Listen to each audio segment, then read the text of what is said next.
Hello my dear students, আজ আমরা error কারেকশনের ওপর 16 নাম্বার নিয়মটা শিখব।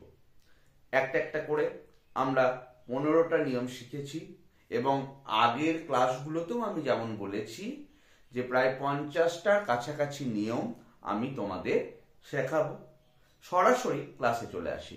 দেখো কি লিখেছি।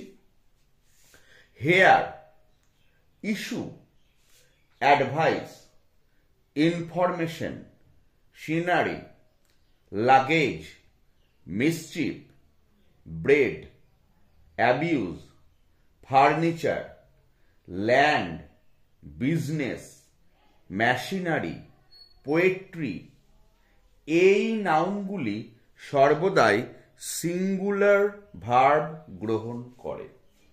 কি লিখেছি? কিছু নাউন লিখে রেখেছি, নিয়ে বলা হয়েছে কি এই যে নাউনগুলির কথা বলা হলো সবসময় সিঙ্গুলার ভার্ব গ্রহণ করে। এগুলি কখনো নিজেদের রূপটাও প্লুরাল হয় না এবং প্লুরাল ভার্বও গ্রহণ করে না।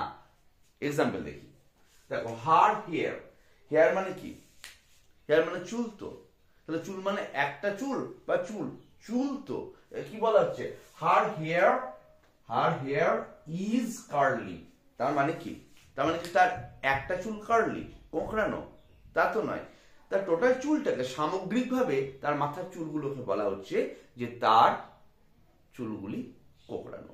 তাহলে এখানে কখনোই হেয়ারস হলো না বা ভার্বটাও আর হলো না। ঠিক আছে, নেক্সট উদাহরণ। I have sold my furniture which was old. দেখো, ফার্নিচার কি ভার্ব নিয়েছে? was.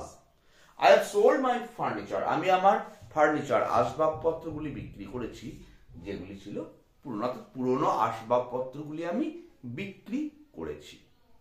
তাহলে খেয়াল করো, এখানে ফার্নিচার কি ভার্ব নিয়েছে?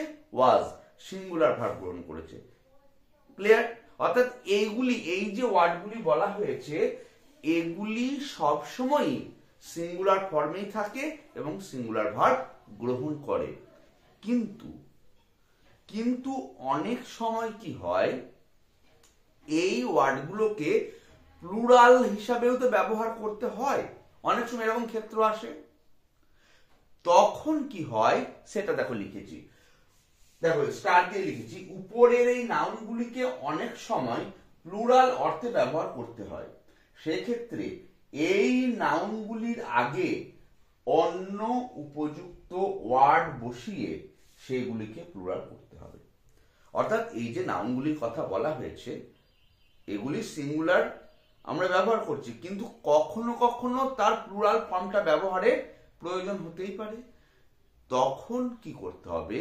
তখন ওই নাউনের সঙ্গে উপযুক্ত হবে, সুটেবল হবে এরকম কোন ওয়ার্ড বসিয়ে তার প্লুরাল সেন্সটা বোঝাতে হবে। এক্সাম্পল দিয়ে বুঝতে পারবে। He gave me many pieces of advice. সে আমাকে দিয়েছিল মেনি পিসেস অফ অ্যাডভাইস। অর্থাৎ দেখো, অ্যাডভাইসটা কখনোই অ্যাডভাইসেস হলো না। হি গেভ মি মেনি অ্যাডভাইসেস হলো না। কি হলো? মেনি অ্যাডভাইস আছে, তার উপযুক্ত ওয়ার্ড কি? পিসেস। ঠিক আছে, তাহলে সেটাই বলা হচ্ছে যে এগুলির কখনোই প্লুরাল ফর্ম হবে না। ফার্নিচার ফার্নিচার্স হবে না, হেয়ার হেয়ার হবে না, কথাটাই ভুল। কিন্তু কখনো কখনো প্লুরাল সেন্সে ব্যবহার করতে হলে ওই ওয়ার্ডের সঙ্গে সুটেবল অন্য ওয়ার্ড বসিয়ে সেটার প্লুরাল সেন্সটা বোঝাতে হবে। ক্লিয়ার? আবার উদাহরণ দেখি। I have bought many items of furniture. দেখো, এখানেও ফার্নিচার লেখা ছিল, এখানে ফার্নিচার আছে, কখনোই ফার্নিচার্স নয়। তাহলে ফার্নিচারটাকে প্লুরাল বোঝাতে কি করা হচ্ছে? দেখো, এখানে আবার একটা অন্য ওয়ার্ড লাগানো হচ্ছে, কি? আইটেমস। ক্লিয়ার? তাহলে এখানে হলো ফার্নিচার, কিন্তু অনেক সময় একাধিক আসবাবপত্র এই অর্থটাও ব্যবহার করতে হতে পারে। তখন কিন্তু ফার্নিচারের আগে আইটেমস কথাটা লাগাতে হবে। আইটেমস লাগিয়ে আইটেমস অফ ফার্নিচার, কখনো ফার্নিচার্স নয়। ক্লিয়ার? নেক্সট।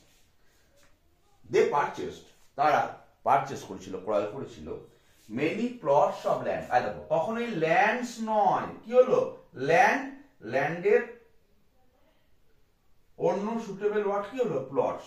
সে মেনি ল্যান্ডস কিনেছে, এটা হতে হয় না, কি কি হয়েছে many plots of land. Clear? তাহলে এই যে ওয়ার্ডগুলি লেখা হয়েছে এগুলি কখনোই এর প্লুরাল এস বা ইয়েস লাগিয়ে প্লুরাল ফর্ম করা যায় না বা তার প্লুরাল ভার্ব নেওয়া যায় না। এগুলি সাধারণত সিঙ্গুলার হিসাবে ব্যবহৃত হয়।